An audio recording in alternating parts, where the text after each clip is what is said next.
Hey there, welcome back to my channel, or welcome to my channel if it's your first time here.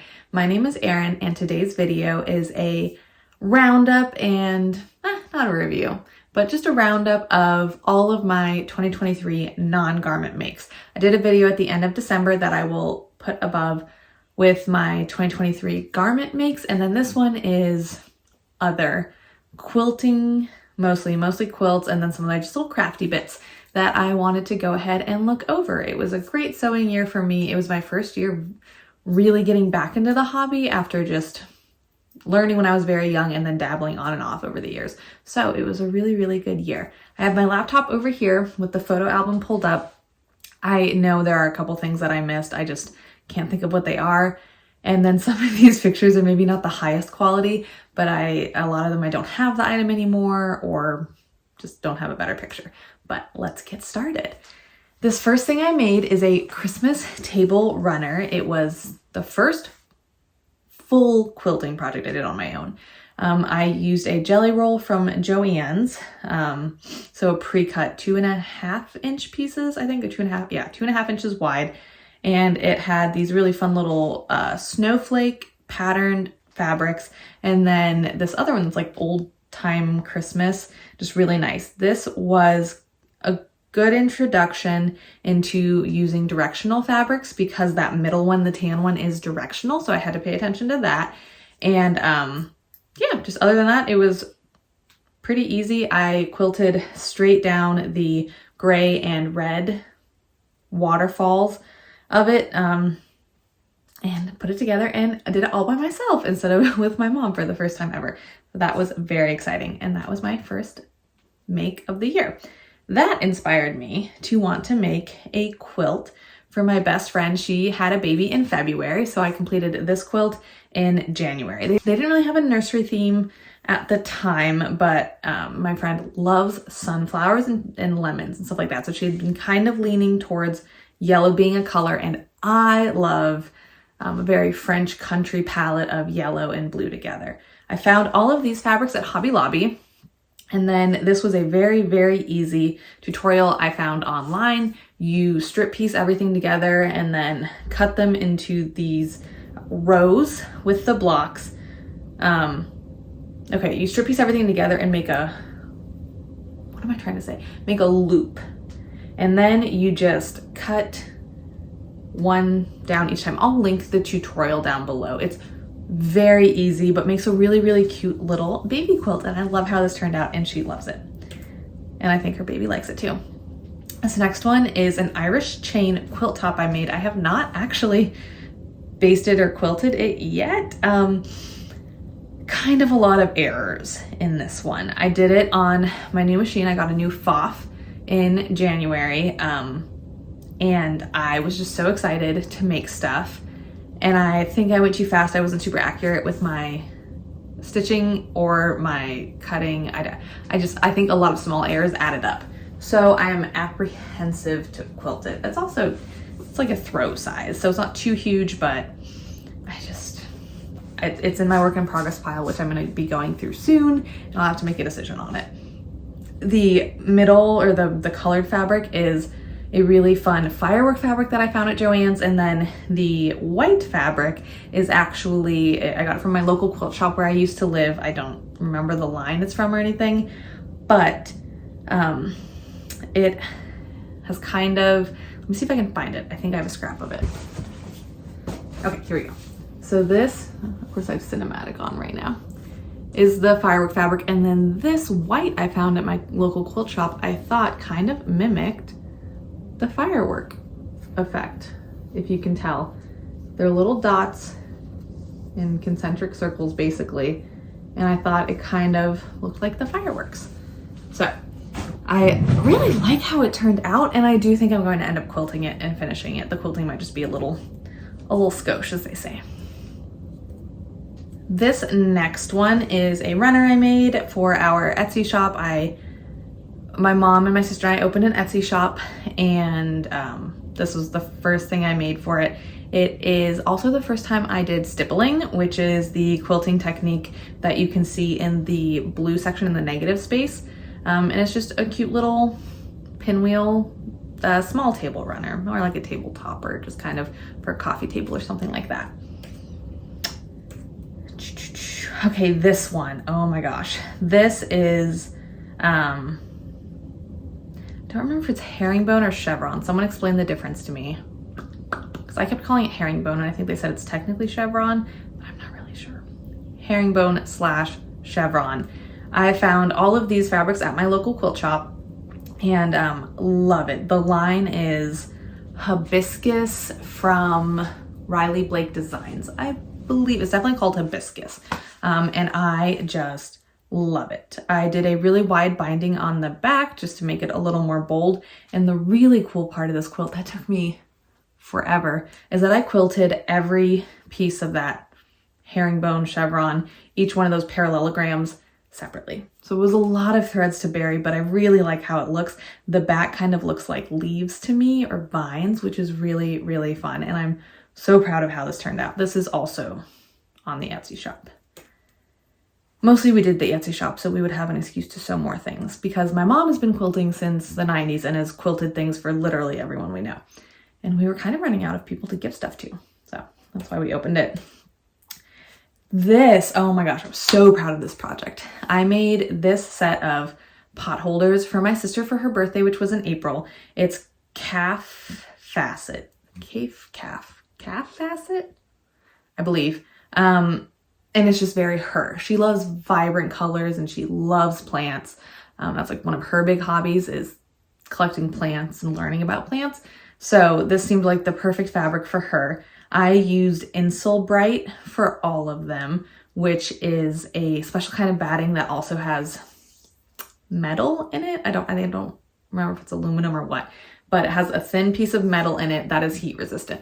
So it's kind of the opposite of what you should use for bowl cozies or things you're gonna microwave, because those have no polyester and no metal. This is the exact opposite, but it's really good at absorbing heat, which is why you wanna use it for projects like this, like pot holders and everything. I did the double oven mitt using a template from Quilt Addicts Anonymous. I will link that down below. Also, the other two I just self-drafted. I used oven mitts and a little pot holder that I already had. I did add the loops on all of them. You can't really tell, but the double oven mitt also has a loop in the center, and so she hangs them right next to her oven and stove, and it works out perfectly. Super, super proud of how those turned out. And I quilted them just in a like crosshatch pattern, but I used a really pretty teal thread. And another note on that, that does have to be 100% cotton because it's gonna be touching hot stuff. If it had polyester in it, it would melt. So on the outside, you need everything to be cotton. Here is another quilt I made using partially some of those hibiscus fabrics that I had left over from the chevron quilt, and then partially some that I got from my mom's stash. It is just a rail fence. It ends up looking like a basket weave, which I thought was really cool. And yeah, I really like how it turned out looking like a basket weave. For that, I stippled to quilt it. I stippled through, like, there's 6 colors. So you have a green, teal, mint, 2 peachy ones, and then another dark green. I stippled 3 of those all the way down for each row diagonally. This quilt I made for my husband's grandmother, who turned 80 this year. Her favorite color is green, and then she loves eyelet lace. So on the back, I did incorporate eyelet lace into the binding for her. And then I actually also sewed on a picture that I had printed onto fabric of her daughter, who's my mother-in-law, my husband, and our daughter, so 4 generations. A picture they had taken together, and she absolutely loved it. The pattern was inspired by one I saw on Pinterest. I cannot remember what it was, but it really was just a combination of 2 classic blocks. And this is, I think, kind of maybe a controversial take on buying quilt patterns, but if I see one and I can make it myself, like do the math and figure it out myself, I don't buy it because I can do it. And especially if it's something super, super unique, I'll buy it. It is nice to be told how much fabric you need and everything, but at least I think so. I've never bought a quilt pattern. I do have books that I've used, so in that way I've bought them. Anyway, the Etsy shops and stuff where people put out quilt patterns in PDF form, I've never bought, because usually I look at them and it's 2 classic blocks that are in a book I took from my mom's collection of 90s quilting blocks, or 90s quilting books that have traditional blocks. And like maybe they added a half square triangle on one side instead, but it's nothing groundbreaking to me. So if I can figure it out, or if I can use these old books to engineer it or be told what it is, I'm not buying it. All that to say, yes, this was inspired by something on Pinterest, but my mom and I were able to figure it out just fine. She helped me with it, and I love how this turned out. I want to make another one using this pattern at some point because I just think it's super, super cool. It's semi-scrappy because the stars and the squares, ooh, the baby's coughing, do have different types of green, but then those cornerstones are all the same, and I think that ties it together really nicely. The baby's awake. I'll be back.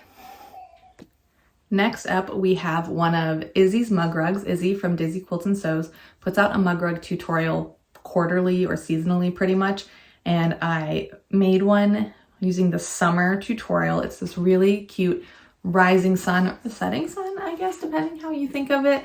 And I love it. And my husband loves it. Actually, when I made it, he was like, this is mine now, and put it on his nightstand. So I need to make more. Next is something else that I made for the Etsy shop. I wanted to make some fall stuff. I did not end up making as much as I wanted, but you know, that's just how it is sometimes. I made this table topper that is harvest themed using all fabric I found at Joann's when they had their fall collection out. But what I love about this, the design itself of the quilt top is very simple. They're just blocks. But I quilted it in the shape of pumpkins, which I absolutely love. So I will try to make sure I kind of show it in a picture. It's hard because, you know, it's just a line of stitching. It's not super clear, but yeah, I quilted pumpkins, and I did a video on how I quilted it that I will put up above or link down below, because I did a little quilt along with me while I went through the process of figuring out how I wanted to do it. Okay, now we're getting into all the holiday sewing. So my mom and sister did a craft fair where they live in Texas with a bunch of holiday items. Heartbreakingly, most of mine that I sewed and then sent to them didn't get there until after the fair was over, but they'll be ready for next year. This is a like mini table topper I made with these pointed ends. I made this small one and then a bigger one, and I love it. I want to make myself one. I'll probably make my mom one. And I used one of the decorative stitches on my sewing machine, which is something I want to try and do more this year because it really adds a little zhuzh to it, a little more flair, and accented the red on the sides really nicely, I think. I made these Santa sacks are the ones on the left, and then these gift bags on the right. I love how they turned out. I talked about them ad nauseum in some of my Friday sews, so I'm not going to go into too much detail. But the Santa sack fabric is a duck cloth that I found at Hobby Lobby, and I wish I had bought like 3 bolts of it. It's wonderful and so perfect for Santa sacks. It literally says like delivery from Santa. It's perfect. Made wine bags also. These bookmarks, I used a tutorial I found online, and I like them because they don't go in the spine of the book, they just go over the corner. So, I mean, not that they're super thick anyway, but I feel like depending on the book and everything, I just feel like one's down the spine, if they're made of fabric and have any sort of interfacing or anything in them, it just gets to be too thick too fast, and I don't think that's kind to the spines of the books personally. So I like these that just kind of go over the corner. They are big enough and deep enough that they hold on to enough of the corner that I'm not worried about it flying off or anything like that. It does have a decent amount of surface area of the page covered, but I really like this format more than putting it down in the middle of the spine.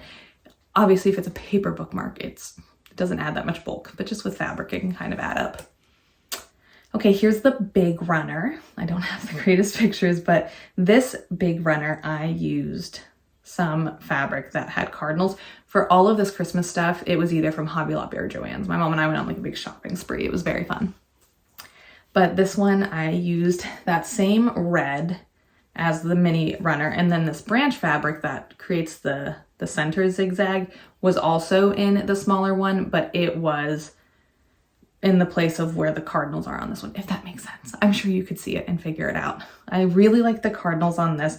I ended up doing them facing both ends. So at the halfway point, I flipped it the opposite way and put it at the end. I was really struggling with whether I wanted them to face the ends or face out on the sides, but I pulled the group, which was my mom, my sister, and my husband, and the consensus was to have them face the ends. But I just really like this shape overall. And then on the back, I used the same fabric that I used for the wine bags, because to me, it made it kind of double-sided then. You could have the cardinal side for just like a little more casual, woodsy, everyday feel, but then you got the glitz with the like shiny, pretty, gilded poinsettias. So I really, really liked how that turned out. I made some cute little tree garlands. The stars on top are buttons that I got from my mom's stash. And then I just pinked the edges of them. I sewed around them. Okay, let me do this properly. I took 2 pieces of fabric, same fabric, with batting in between, quilted it just cross-hatched like an inch apart or something. Then I traced out the shape of a tree and quilted that. It went through all the layers. And then I pinked around that. Then I sewed a little star on top, and then I put them on some jute and got garlands, which I really like. Once again, went into detail ad nauseum on those two. We're almost to the end. Ooh, that's all I have in the album, but I do know other things I made. So let me show you. We'll tell you. The last little crafty bits I made in 2023 were this fold up tote using a tutorial from So Let's Sparkle by Sam that she put up during Vlogmas. I love it. I will probably make more in canvas just so they feel a little more durable, but with the way this is constructed, it's not like I'm worried about it falling apart by any means. And then I made some continuous coffee sleeves using a tutorial from, oh, I kicked up some dust, sorry. Using a tutorial from, I can't tell you. I'll find it and link it below. I talked about it in the Friday Sews where I talked about making, or no, Friday Sews? Yeah, in the Friday Sews where I talked about making these little bits. I think that's it. I believe that's it. I know there are other things. I think I like recovered my a pillow at one point, but I don't have any pictures of it, and it has since like fallen apart, so I need to redo that. And that's about it. Did some alterations and mending and stuff like that, but nothing too thrilling. That is it for my quilting and crafty bit makes of 2023. If you are interested in seeing all the garments I sewed in 2023, like I said, I have a separate video on that I will make sure is linked so that you can watch it. In that, I just like randomly went through, I collected all of the patterns I sewed in 2023, just like pulled them out at random and gave quick to semi-quick reviews of each thing I sewed. That does it for today's video. I hope you enjoyed it. If you did enjoy it, I hope you hit that like button. And if you're not already subscribed, I hope you do consider subscribing so that you can see what other videos I make this year. Welcome to 2024.